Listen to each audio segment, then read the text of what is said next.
Thanks for watching Film Buff, really, honestly. It's fucking great.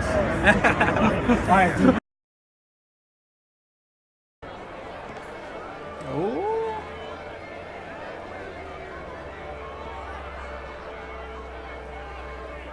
Why do you stare at me? Because you interest me.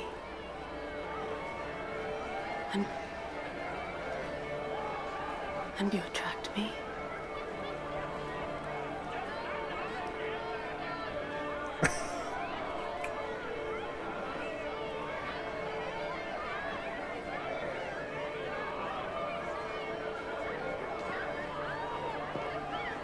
They say you will go home with Ragnar. Dude, you're gonna get caught.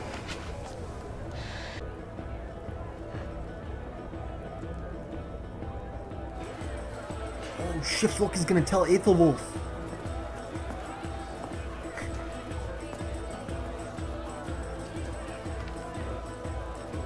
Hello, Rolo. Hello, Rolo. I have a feeling that all the way through his life, you have looked after Björn. You have looked after him almost as if he was your own son. Speak on. I have nothing more to say. Probably that is better.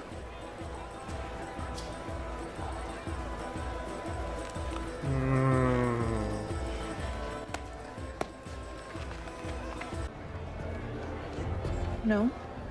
I have a good man who looks after it for me. Yeah. Turns Why out should I be afraid? All men are ambitious. Not Carl. Cobb's a little shit, man. What is it? Your guests have arrived. Does this have anything to do with King Horik's family?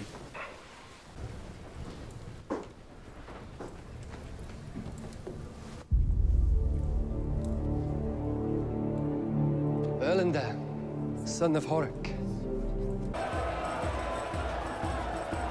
Do you think you're a good man? Love this Yeah. shot. I think so. Are you a good man? Yes. I think so.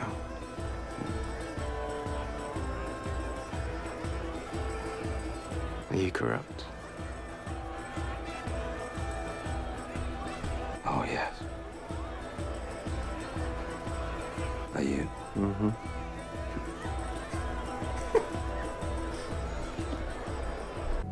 My dear sister, you have saved me. I love you. How I've always loved you.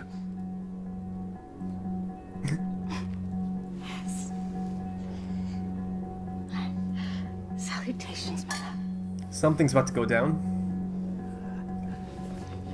Just poisoned him.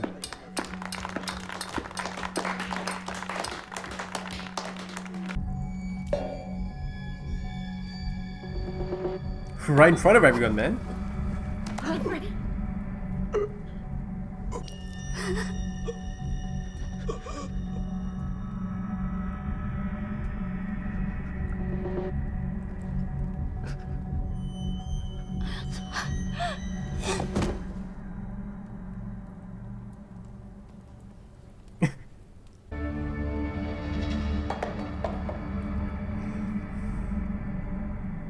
Ooh, look at that.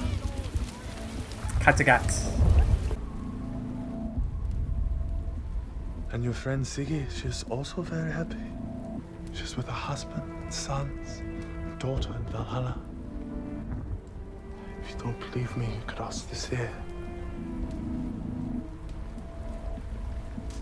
Farewell then. Really? Who are you?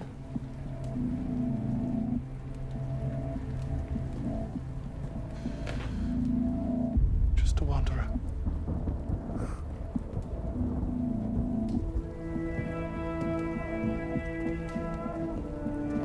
See, he's dead?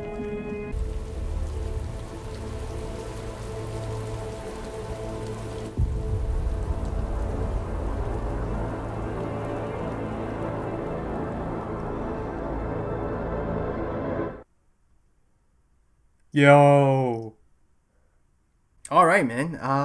So what was that at the end? Now this is based entirely on what they've shown right at the end of that episode of him just kind of, disappearing in a poof of smoke.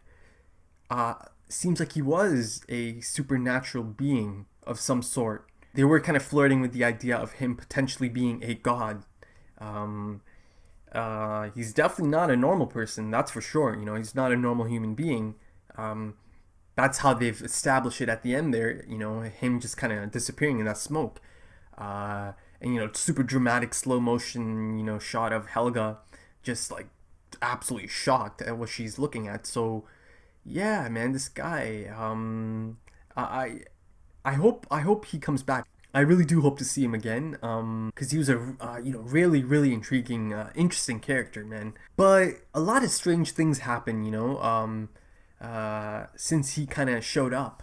Now, especially in this episode, I guess. First of all, Siggy, she's dead. I know they showed that shot of her sinking, sinking to the darkness, but I thought Harbard pulled her out or something. I just kind of assumed that he'll pull her out. But no, man. She's dead. That's a shocker. I didn't expect that one bit, man. Now, the reason she was out there was because the kids, they were out there. They decided to run out there. Was it random? Because that'd be a really pointless death, right? For Siggy, that she died because these two kids just, decided to run out there. In my mind, I was kind of thinking, is Harbard behind this? Does this have something to do with him? But yeah, man, I'm shocked that she's dead, man. And she was the only one that was kind of giving Harbard a hard time. She wasn't really having any of it. She's really cautious, But yeah, man, the whole scene was gorgeous, man. The way it was shot. So there was a bit of a encounter, Harbard and Aslaug. Is she gonna be pregnant, man? Because that's what I'm leaning towards, man. That's something that would really. It seems like that's what might happen, because right before that, he was telling her about how one of her sons might be this king or this ruler. So I don't know, some foreshadowing right before he So yeah, man, I don't know, this guy. That also reminded me of that story. It might have been season 1 or 2. Season 1, I think, yeah, late season 1. Remember that one lady that came in, and her husband's accusing her of being unfaithful. And then she said something about a mysterious man who came in and then kind of left. And then, Lagatha said, it's a blessing, you should take it, that the gods have given you a child. So, was it, there has been mentions of a mysterious man before. Perhaps a god is among them, that's what they were kind of alluding to in season 1, in that scene. Let's see what comes of this. Maybe she'll give birth to his son. So Athelstan, man, another, bit of a shocker. So to my surprise, Athelstan sealed the deal, man. So this is a really tricky situation because she's married, and in Aethelwulf or Uthelwulf, I go back and forth. Aethelwulf, okay, we'll stick with that. If he finds out, man, it's gonna be a bit of a situation. And even her father, King Aela, has picked up on something that she's not really that happy that her husband's back. The funny thing is, Athelstan from season 1 and Athelstan now, I mean, holy shit, you know what? The character development is crazy on this. You can never imagine season 1 Athelstan to pull anything like this, right? And later on, there's that shot of Floki kind of leaning in, and he knows what's going on, and he kind of even blames Athelstan for bringing this Christian god into their lives. It was a scene of him and Bjorn. So yeah, man, I'm thinking Floki's gonna go tell Egbert or King Ayla or actually no, what am I talking about? He's gonna go tell Aethelwulf, right? So yeah, it's gonna create a bit of a situation. But yeah, man.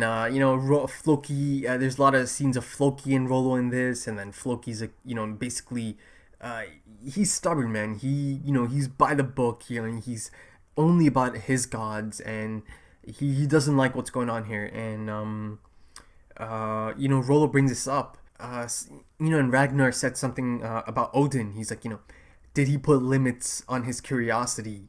Something like that. For a long time now, since season 1, it's been clear Ragnar is a curious person, always wanting to expand his horizons, and unless I seek those limits, I can't say I've honored his spirit, So, yeah, man. Speaking of Rollo, man, there's a really interesting scene, him and Lagertha. Now, what I got out of this scene was, she was. I don't know if she's trying to imply. It kind of seemed like she was trying to imply that there's something there. Maybe Rollo might be Bjorn's father.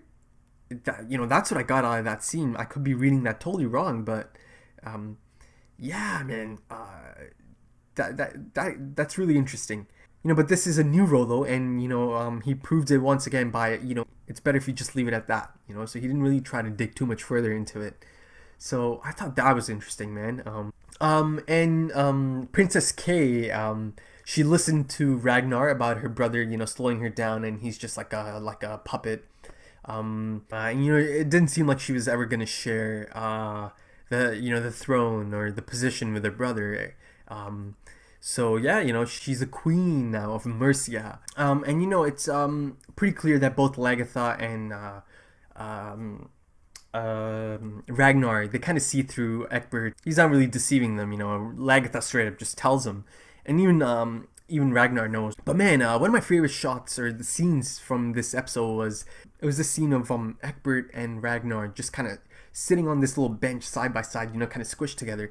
But it was kind of away from everything. It was just like these two kings that are so different from the rest of the crowd. And there's a really interesting moment, and Ragnar asked him if he thinks he's a good man, and Egbert said, yes, I am, and then so did Ragnar. But then he asked him if he's corrupt, and they both agreed on that as well. So I thought that was a bit of a cool scene, these two kind of having a moment. But yeah, man, I think that's about it. There's that one scene of King Horik's son showing up. I gotta say, that's the one and only storyline of the whole show so far that hasn't really interested me at all. Like maybe it'll turn into something big, and yeah, of course, once Lagertha goes back, she has a problem, but like,